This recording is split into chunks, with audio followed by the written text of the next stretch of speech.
Les femmes gabonaises ont battu le bitume hier, 17 avril, pour dire non aux violences faites aux femmes. C'était d'ailleurs le thème de la 21e édition de la journée qui leur est dédiée.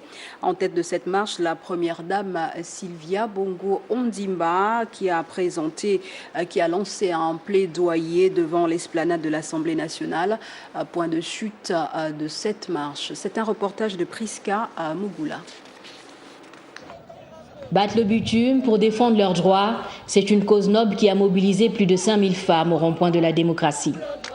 Marcher pour briser la loi du silence face aux violences faites aux femmes malgré la chaleur écrasante.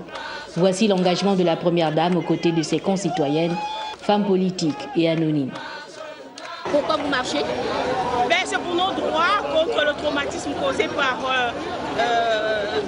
les hommes, la hiérarchie. Il est temps que les femmes se lèvent parce que le silence, ça n'arrange rien. Je trouve que c'est une bonne initiative pour la première dame afin que cela s'arrête ici, que les dames reprennent confiance en elles. J'appelle les hommes à cohabiter en toute quiétude et en paix avec les femmes. Une marche pacifique pour ne plus tolérer les abus physiques, sexuels et psychologiques, mais surtout pour dire non à l'impunité des bourreaux. L'esplanade de l'Assemblée nationale a constitué le point de chute où le porte-voix de la jeune féminine s'est exprimé.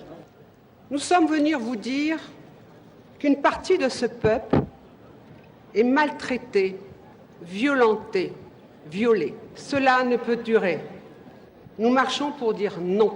C'est le Parlement qui est sur le terrain de la sensibilisation des électeurs. C'est lui qui est au contact aussi bien des auteurs que des victimes, des drames que nous dénonçons.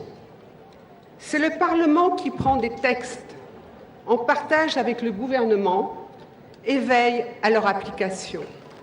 L'épouse du chef de l'État, Sylvia Bongo Ondimba, a remis solennellement au président de l'Assemblée nationale un plaidoyer, un acte qui n'a pas laissé Faustin Boukoubi indifférent. Pour notre part, nous avons placé la présente législature sous le sceau de la proximité et du pragmatisme.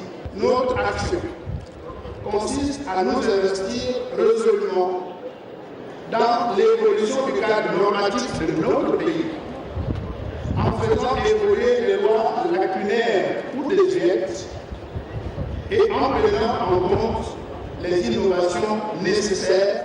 Sylvia Bongo Ondimba, à travers sa fondation, vient en soutien aux personnes vulnérables au Gabon et intensifie son combat contre ce fléau social.